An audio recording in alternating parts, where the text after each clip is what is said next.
दोस्तों नमस्कार, ये है मार्गदर्शन फॉर सिविल सर्विसेज। मैं अनुराग चौधरी। दोस्तों आज की वीडियो में हम सॉल्व करेंगे परीक्षा नियामक प्राधिकारी प्रयागराज द्वारा आयोजित जूनियर हाई स्कूल प्रधानाध्यापक और सहायक अध्यापक भर्ती परीक्षा के लिए सभी अभ्यर्थियों के लिए अनिवार्य विषय सामान्य ज्ञान अथवा सामान्य अध्ययन का प्रैक्टिस सेट, जिसमें हम परीक्षा पैटर्न के अनुरूप कुल 50 प्रश्नों को सॉल्व करेंगे। तो आइए शुरू करते हैं आज का practice set junior high school अध्यापक भर्ती परीक्षा के लिए सामान्य ज्ञान का प्रैक्टिस सेट संख्या 30।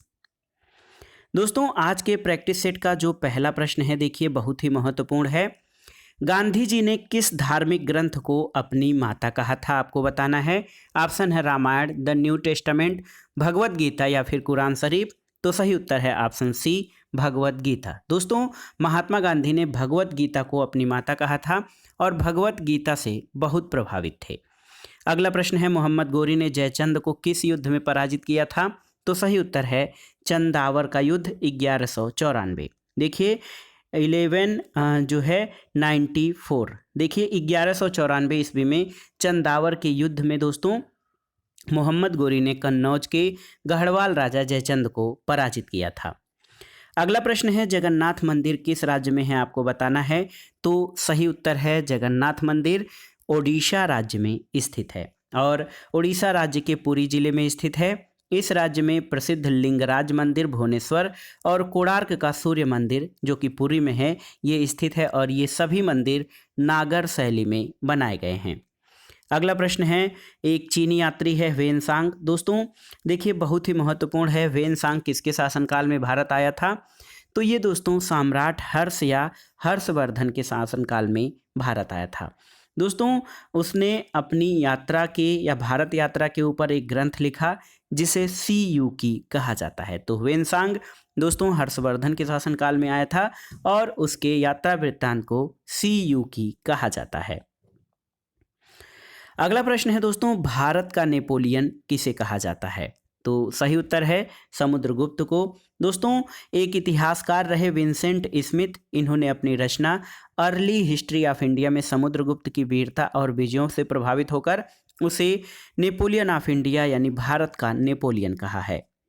अगला प्रश्न है दोस्तों, सत्यमेव जयते ये जो नीति वाक्य है किस उपनिषद से लिया गया है, आपको बताना है। तो सही उत्तर है मुंडकोपनिषद। दोस्तों सत्यमेव जयते जो नीति वाक्य है या सूत्र है, ये मुंडकोपनिषद से लिया गया है, जिसका अर्थ है सत्य की विजय होती है और सत्यमेव जयते भारत के राज चिन्ह पर अंकित है। अगला प्रश्न दोस्तों, सूची 1 का सूची 2 से मिलान करना है और दिए गए कूट के आधार पर सही उत्तर का चयन करना है। देखिए कुभा जो है काबुल को कहा जाता है। परुश्री वर्तमान में रावी नदी को जो है प्राचीन काल में परुश्री कहा जाता है। सदानीरा तो गंडक का प्राचीन नाम सतानीरा था और सुत्रुदी जो है ये सतलज का प्राचीन नाम था। तो सही उत्तर आपका हो जाएगा 2, 3, 1 और 4। तो सही ऑप्शन क्या हो जाएगा, 2, 3, 1 और 4। ये ऑप्शन बी आपका सही उत्तर हो जाएगा। अगला प्रश्न है, निम्नलिखित में से किस एक ने सुभाष चंद्र बोस को देश नायक कहा था। ऑप्शन है देखिए महात्मा गांधी, राम मनोहर लोहिया, रविन्द्रनाथ टैगोर या फिर सरदार वल्लभ भाई पटेल।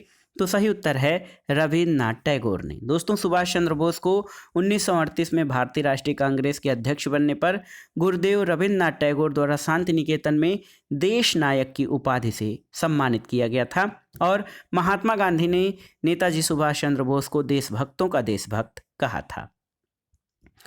अगला प्रश्न देखिए, सुमेलन करना है, महात्मा गांधी से संबंधित है दांडी मार्च। जवाहरलाल नेहरू ने लाहौर के कांग्रेस में पूर्ण स्वराज की मांग की। खान अब्दुल गफ्फार खां से रेड शर्ट या लाल कुर्ती अभियान जुड़ा हुआ है और वल्लभ भाई पटेल से बारदोली सत्याग्रह, और बारदोली की महिलाओं ने ही वल्लभ भाई पटेल को सरदार की उपाधि दी थी।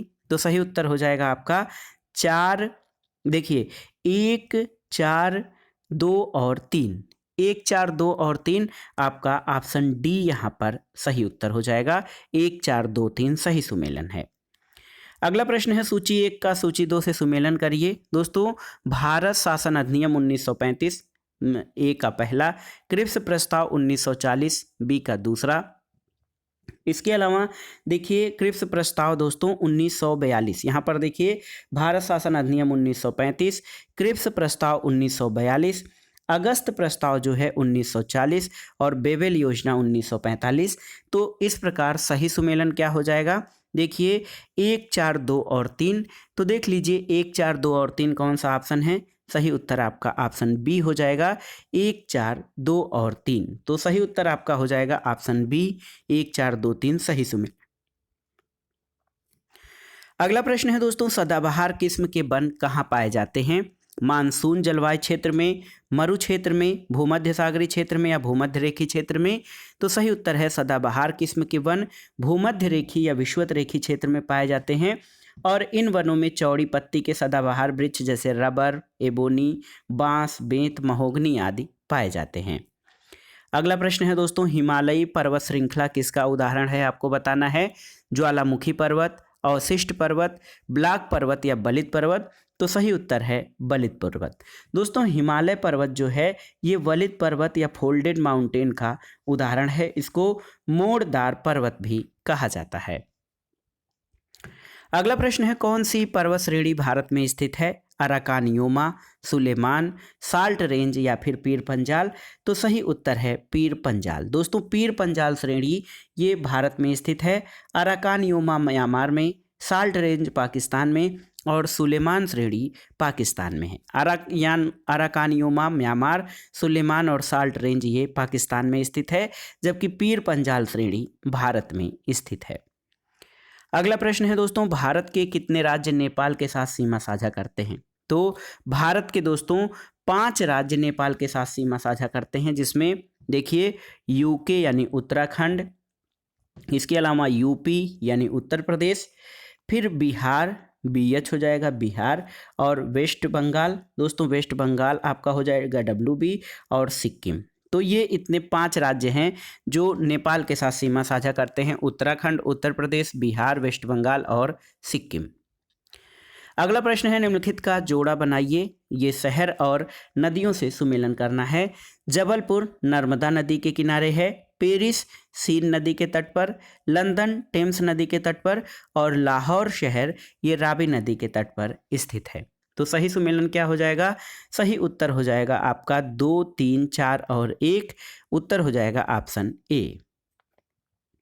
अगला प्रश्न है दोस्तों, नाबार्ड किसका संक्षिप्त रूप है, आपको बताना है। नाबार्ड का फुल फॉर्म क्या होता है। तो सही उत्तर है option D, national bank for agriculture and rural development जो होता है ये नाबार्ड का फुल फॉर्म है।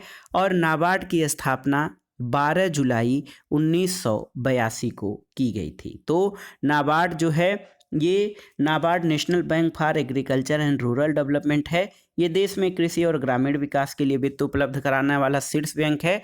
इसकी स्थापना 12 जुलाई 1982 को की गई थी। अगला प्रश्न है दोस्तों, जीएसटी यानी वस्तु एवं सेवा कर परिषद, जीएसटी काउंसिल जिसको कहा जाता है, जीएसटी काउंसिल में कुल कितने सदस्य हैं। तो दोस्तों जीएसटी परिषद में भारत के वित्त मंत्री, संघ के राजस्व या वित्त राज्य मंत्री और राज्यों के वित्त या कराधान के प्रभारी मंत्री और अन्य मंत्री शामिल होते हैं। इसमें दोस्तों इस परिषद में कुल 33 सदस्य हैं। ऑप्शन ए आपका सही उत्तर हो जाएगा। अगला प्रश्न है दोस्तों, SEZ यानी सेज जिसको कहा जाता है, सेज का फुल फॉर्म क्या है। तो ये है सेज का full form special economic zone, यानी विशिष्ट आर्थिक क्षेत्र जो होता है ये सेज का फुल फॉर्म है। अगला प्रश्न है दोस्तों, भारत में निम्नलिखित में से कौन सी क्रेडिट रेटिंग एजेंसी नहीं है। RBI, क्रिसिल, केयर, इकरा। तो सही उत्तर है RBI। दोस्तों ये जो है ये इसका मौद्रिक नीति तैयार करता है, केंद्रीय बैंक है ये भारत का, और सरकार के बैंकर के रूप में अन्य बैंकों के लिए बैंकर का कार्य करता है। इसके अलावा दोस्तों क्रिसिल, केयर और इकरा क्रेडिट रेटिंग एजेंसीज हैं। RBI देश का केंद्रीय बैंक है। अगला प्रश्न है, सार्वजनिक क्षेत्र में विनिवेश को क्या कहा जाता है। ऑप्शन है उदारीकरण, वैश्वीकरण, औद्योगिकरण या निजीकरण। तो सही उत्तर है निजीकरण। दोस्तों सार्वजनिक क्षेत्र में जो विनिवेश या इन्वेस्टमेंट होता है इसको प्राइवेटाइजेशन कहा जाता है। अगला प्रश्न है, भारत की संसद द्वारा दल बदल विरोधी कानून किस वर्ष पारित किया गया था। तो ये वर्ष था 1985। और दोस्तों 1985 का जो 52वां संविधान संशोधन था, 52nd संविधान संशोधन, इसके द्वारा दल बदल पर प्रतिबंध लगाया गया था और इस संशोधन के द्वारा संविधान में 10वीं अनुसूची जोड़ी गई थी। अगला प्रश्न है, जिला न्यायालय के न्यायाधीशों की नियुक्ति किसके द्वारा की जाती है? तो सही उत्तर क्या है? सही उत्तर है राज्यपाल। दोस्तों देखिए, जिला न्यायालय के न्यायाधीशों की नियुक्ति संबंधित उच्च न्यायालय के परामर्श से उस राज्य के राज्यपाल द्वारा की जाती है। अगला प्रश्न है, संसद सदस्य में अपनी सदस्यता गंवा देगा यदि वह सत्रों से निरंतर अनुपस्थित रहे कितने दिन तक? तो ऑप्शन है आपके 45 दिन, 60 दिन, 90 दिन या 365 दिन। तो सही उत्तर है 60 दिन।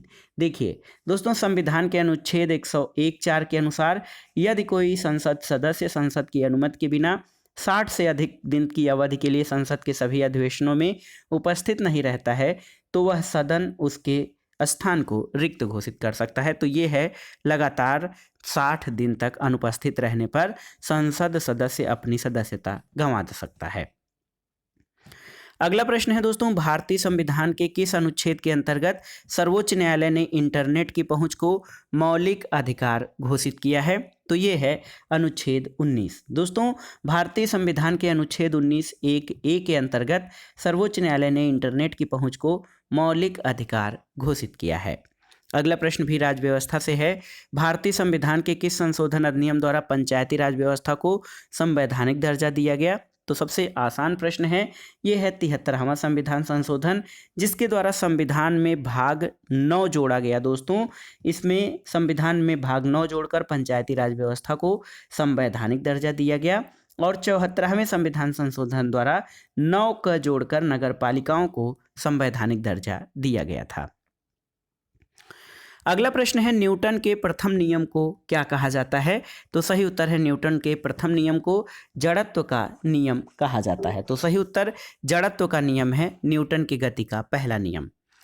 अगला प्रश्न है दोस्तों, सोल्डर किन दो धातुओं से बना मिश्र धातु है, आपको बताना है। तो ये होता है टिन और सीसा। देखिए, सोल्डर लगभग 67% सीसा और 33% टिन होता है। ये दो धातुओं को आपस में जोड़ने के काम में आता है और इसको टांका भी कहा जाता है। अगला प्रश्न है दोस्तों, स्तंभ क का स्तंभ ख से मिलान करना है। देखिए, सिरका, तो सिरका में दोस्तों, सिरका में एसिटिक एसिड पाया जाता है, ए का तीसरा हो जाएगा। संतरा साइट्रिक एसिड पाया जाता है। इमली में आपका टार्टरिक एसिड और खट्टे दूध में लैक्टिक एसिड पाया जाता है। तो सही उत्तर ऑप्शन ए हो जाएगा, ए का 3, 2 का 4, सी का जो है 3 का 1 और चौथे का 2 हो जाएगा। अगला प्रश्न है दोस्तों, एक मनुष्य में कितने स्वदंत होते हैं? 2, 8, 6 या और 4। तो दोस्तों, एक वयस्क मनुष्य में 4 स्वदंत या रदनक, जिसको कि कैनियन कहा जाता है, इन दांतों का शिखर भोजन को चीरने फाड़ने के लिए नुकीला होता है। तो ये 4 दांत जो होते हैं वो स्वदंत या रदनक दांत कहे जाते हैं। अगला प्रश्न है दोस्तों, देखिए बहुत ही महत्वपूर्ण प्रश्न है, किसको कोशिका का पावर प्लांट कहा जाता है? गाल्जी काय, माइटोकांड्रिया, राइबोसोम या लाइसोसोम? तो सही उत्तर है दोस्तों, माइटोकांड्रिया को। माइटोकांड्रिया को कोशिका का शक्ति गृह या पावर हाउस ऑफ सेल कहा जाता है। अगला प्रश्न है, निम्नलिखित में से कौन सी संख्या 2, 5 और 10 से विभाज्य है, आपको बताना है। देखिए, कौन सी संख्या आपकी 2, 5 और 10 से विभाज्य है, ये देखिए आपको बताना है। तो यहाँ पर जो ऑप्शन दिए गए हैं उनमें आप 2, 5 और 10 से विभाजित करने के लिए आपका हो जाएगा कि 10 का विभाज्य होना जरूरी है। तो विकल्पों में से देखा जाए, सी की संख्या 10 से विभाज्य है। यहाँ पर दोस्तों ऑप्शन सी आपका 10 से विभाज्य है, इसलिए ऑप्शन सी सही उत्तर हो जाएगा। अगला प्रश्न देखते हैं दोस्तों, बहुत ही महत्वपूर्ण प्रश्न है, ये रीजनिंग से संबंधित है और आपको बताना है कि देखिए, कथन और निष्कर्ष आधारित प्रश्न है। कथन है कि कुछ बर्तन आपके दिए हैं। देखिए, आपसे पूछा गया है कि कुछ बर्तन दिए हैं, इसके अलावा सभी दिए पेड़ हैं, कोई पेड़ शाखा नहीं है। तो इससे क्या निष्कर्ष निकलता है? दोस्तों, इससे निष्कर्ष ये निकलता है कि केवल निष्कर्ष 2 ये निकलता है कि कुछ पेड़ दिए हैं। तो सही उत्तर आपका हो जाएगा देखिए सही उत्तर आपका हो जाएगा ऑप्शन सी, केवल निष्कर्ष 2 अनुसरण करता है कि कुछ पेड़ दिए हैं। देखिए कुछ बर्तन दिए हैं, तो यहाँ पर ऐसे आप लगा सकते हैं कि कुछ जो बर्तन हैं, यानी ये बर्तन हो गए, ये दिए हो जाएंगे, यानी ये दिए हो गए, कुछ बर्तन दिए हो जाएंगे। और कह रहे हैं सभी दिए पेड़ हैं, तो सभी दिए आपके पेड़ हो जाएंगे।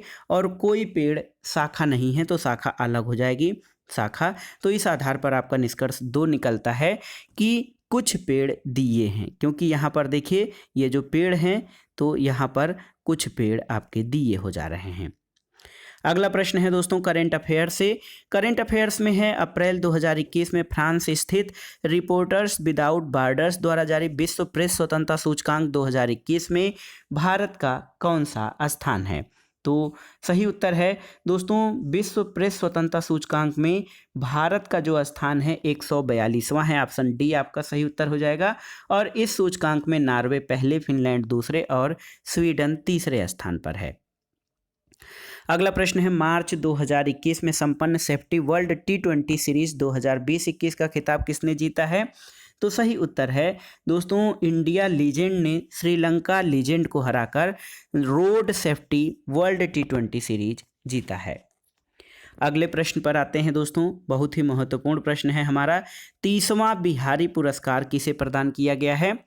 तो दोस्तों के बिड़ला फाउंडेशन द्वारा 30वां बिहारी फाउंडेशन पुरस्कार कृष्ण, देखिए मोहन कृष्ण बोहरा को दिया गया है दोस्तों। और यह पुरस्कार उनकी आलोचना की हिंदी पुस्तक तस्लीमा संघर्ष और साहित्य के लिए दिया गया है। अगला प्रश्न है, अप्रैल 2021 में वितरित 93वें वार्षिक अकादमी पुरस्कार, जिसको ऑस्कर अवार्ड भी कहा जाता है, किस फिल्म को सर्वश्रेष्ठ फिल्म का पुरस्कार दिया गया है? तो दोस्तों 93वें ऑस्कर अवार्ड में नोमैडलैंड फिल्म को, दोस्तों ये नोमैडलैंड को सर्वश्रेष्ठ फिल्म का पुरस्कार दिया गया है। तो बहुत ही महत्वपूर्ण है, ये जो है क्ले झाओ की डायरेक्शन में निर्मित फिल्म है। अगला प्रश्न है, मई 2021 में विश्व स्वास्थ्य संगठन ने भारत में दूसरी लहर के लिए जिम्मेदार कोरोना वायरस वेरिएंट B1617.2 का क्या नाम रखा है? तो सही उत्तर है दोस्तों डेल्टा वेरिएंट नाम रखा था। मई 2021 में WHO ने भारत में दूसरी लहर का नाम जो है कप्पा रखा है दोस्तों। यहाँ पर देखिए बहुत ही महत्वपूर्ण है, ऑप्शन ए कप्पा रखा है। मई 2021 में WHO ने भारत में दूसरी लहर के लिए जिम्मेदार कोरोना वायरस वेरिएंट का नाम डेल्टा और भारत में मिले वायरस के दूसरे स्ट्रेन का नाम कप्पा। तो यहाँ पर 2 ऑप्शन हैं, इसमें एक का नाम दोस्तों डेल्टा और दूसरे वेरिएंट का नाम कप्पा रखा गया है। अगला प्रश्न है, जून 2021 में भारत के महान एथलीट मिल्खा सिंह का निधन हो गया, उन्हें किस वर्ष पद्मश्री से सम्मानित किया गया था? तो सही उत्तर है उड़न सिख मिल्खा सिंह को, दोस्तों मिल्खा सिंह को ये है फ्लाइंग सिख उनका नाम रखा गया था। उन्होंने 1956, 1960 और 1964 में आयोजित ओलंपिक में भारत का प्रतिनिधित्व किया और 1960 के रोम ओलंपिक के 400 मीटर रेस स्पर्धा के फाइनल में वो चौथे स्थान पर रहे और कुछ सेकंड से कांस्य पदक जीतने से चूक गए थे। उन्हें 1959 में दोस्तों पद्मश्री से सम्मानित किया गया था। अगला प्रश्न है, मई 2021 में किस उर्वरक कंपनी ने किसानों के लिए विश्व का पहला नैनो यूरिया लिक्विड पेश किया है? तो सही उत्तर है Indian farmers fertilisers cooperative limited यानी इफ्को ने। Indian farmers fertilisers cooperative limited दोस्तों इफ्को द्वारा दोस्तों ये किसानों के लिए दुनिया का पहला नैनो यूरिया लिक्विड पेश किया गया है। अगला प्रश्न है, मैत्री सेतु किस नदी पर निर्मित किया गया है? तो ये है फेनी नदी। भारत और बांग्लादेश के बीच मैत्री सेतु फेनी नदी पर निर्मित किया गया है। अगला प्रश्न है दोस्तों, दिसंबर 2020 में युवा मामले और खेल मंत्रालय ने हरियाणा में आयोजित होने वाले चौथे खेलो इंडिया यूथ गेम्स में किस खेल को शामिल करने के लिए मंजूरी नहीं दी गई है? यहाँ पर देखिए ये जो खेल हैं गतका, गंजिफा, कलायरी पट्टू और थांगला, तो इसमें कौन से खेल को शामिल करने की मंजूरी प्रदान की गई है? दोस्तों नहीं की गई है। तो दोस्तों यहाँ पर देखिए इसमें 4 स्वदेशी खेल गतका, कलारी पट्टू, थांगला और मलखंभ को शामिल करने की मंजूरी दी गई है। तो सही उत्तर आपका हो जाएगा ऑप्शन बी, गंजिफा को शामिल करने की मंजूरी नहीं दी गई है। अगला प्रश्न है, दिसंबर 2020 में केंद्रीय गृह मंत्री अमित शाह ने थौबल बहुउद्देशीय परियोजना का उद्घाटन किस राज्य में किया है? ये बहुत ही महत्वपूर्ण प्रश्न है। तो ये मणिपुर राज्य में थौबल बहुउद्देशीय परियोजना का उद्घाटन किया गया है। अगला प्रश्न है, किसे पहले द लेडी विलिंगटन पार्क के रूप में जाना जाता था? ऑप्शन है आपके Deer Park, Lodhi Gardens, Buddha Jayanti Park या मुगल गार्डन्स को। तो किसको पहले द लेडी विलिंगटन पार्क के रूप में जाना जाता था? तो सही उत्तर है लोधी गार्डन्स को दोस्तों पहले द लेडी विलिंगटन पार्क के रूप में जाना जाता था और स्वतंत्रता के बाद इस पार्क का नाम लोधी गार्डन रखा गया है। अगला प्रश्न है, अभिज्ञान शाकुंतलम क्या है? तो सही उत्तर है अभिज्ञान शाकुंतलम एक नाटक है कालिदास द्वारा रचित। तो महाकवि कालिदास द्वारा रचित अभिज्ञान शाकुंतलम एक नाटक अथवा ड्रामा है। इसमें दुष्यंत और शकुंतला की कथा का वर्णन है। अगला प्रश्न है दोस्तों, राष्ट्रीय पर्यावरण अनुसंधान संस्थान जिसको नीरी कहा जाता है, ये कहाँ पर स्थित है? तो सही उत्तर है नीरी यानी राष्ट्रीय पर्यावरण अनुसंधान संस्थान नागपुर में स्थित है और भारत सरकार द्वारा 1958 में नागपुर में इसकी स्थापना की गई थी। अगला प्रश्न है, निम्नलिखित में से कौन सा पुरस्कार उपन्यास के लिए दिया जाता है? भारत रत्न, बुकर पुरस्कार, पुलित्जर पुरस्कार या इनमें से कोई नहीं? तो सही उत्तर है बुकर पुरस्कार। दोस्तों बुकर पुरस्कार की स्थापना 1969 में इंग्लैंड की बुकर मैकोनल कंपनी द्वारा की गई थी और ये पुरस्कार यूनाइटेड किंगडम में प्रकाशित अंग्रेजी भाषा के उपन्यासों के लिए प्रत्येक वर्ष दिया जाता है और ये उपन्यास से संबंधित है। अगला प्रश्न है, निम्नलिखित संस्थाओं में से कौन सी संस्था ने 2 अक्टूबर को अंतर्राष्ट्रीय अहिंसा दिवस घोषित किया है? तो सही उत्तर है संयुक्त राष्ट्र महासभा ने। दोस्तों संयुक्त राष्ट्र महासभा द्वारा राष्ट्रपिता महात्मा गांधी के जन्म दिवस पर 2 अक्टूबर को अंतर्राष्ट्रीय अहिंसा दिवस घोषित किया है। अगला प्रश्न है, मपूतो किस देश की राजधानी है? आपको बताना है।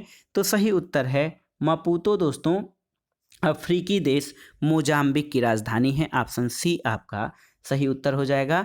घाना की राजधानी अक्रा, अंगोला की लुआंडा और सेशल्स की राजधानी विक्टोरिया है। अगला प्रश्न है दोस्तों, लेडी विद द लैंप किसे कहा जाता है? देखिए Sarojini Naidu, John of arc, mother Teresa या फ्लोरेंस नाइटिंगेल को। तो सही उत्तर है फ्लोरेंस नाइटिंगेल को दोस्तों लेडी विद द लैंप कहा जाता है और सरोजनी नायडू को Nightingale of India, Indira Gandhi को प्रियदर्शनी और लौह महिला के नाम से जाना जाता है। अगला प्रश्न बहुत ही महत्वपूर्ण है। देखिए धर्म मनुष्य के लिए अफीम के समान है, ये कथन किसका है? तो ये प्रसिद्ध राजनीतिक विचारक मार्क्स का कहना है कि धर्म मनुष्य के लिए जो है दोस्तों अफीम के समान है जो उसे पतन के गर्त में धकेलती है। अगला प्रश्न है दोस्तों, किसी राज्य में विधानसभा में कम से कम कितने सदस्य हो सकते हैं? ऑप्शन है 60, 70, 80 या 50। तो सही उत्तर है 60 सदस्य हो सकते हैं दोस्तों। किसी भी जो है विधानसभा में, राज्य विधानसभा में जो कम से कम या न्यूनतम सदस्य संख्या है वो 60 से कम नहीं हो सकते, यानी कम से कम 60 सदस्य होने चाहिए। अगला प्रश्न है, श्रीलंका की पहली महिला राष्ट्रपति कौन है? विमल कनंगरा, लेटिसिया राजपक्षे, सिरिमाओ भंडारनायके और चंद्रिका कुमार तुंग। तो सही उत्तर है श्रीलंका की पहली महिला राष्ट्रपति चंद्रिका कुमार तुंगा हैं। देखिए ये बहुत ही महत्वपूर्ण है और सिरिमाओ भंडारनायके के रूप में दोस्तों ये दुनिया की पहली महिला प्रधानमंत्री हैं किसी भी देश की, लेकिन श्रीलंका की पहली महिला राष्ट्रपति चंद्रिका कुमार तुंग हैं। तो दोस्तों ये था आज का वीडियो। जूनियर हाई स्कूल अध्यापक भर्ती परीक्षा के लिए सामान्य अध्ययन के महत्वपूर्ण रिवीजन प्रश्नों के अंतर्गत हमने ये सेट सॉल्व किया जो आपके आगामी परीक्षा के लिए बहुत ही उपयोगी है। दोस्तों वीडियो आपको कैसा लगा हमें कमेंट बॉक्स में ज़रूर बताइएगा। वीडियो को लाइक करें, शेयर करें और इस चैनल मार्गदर्शन फॉर सिविल सर्विसेज को सब्सक्राइब करें। वीडियो देखने के लिए धन्यवाद दोस्तों, नमस्कार।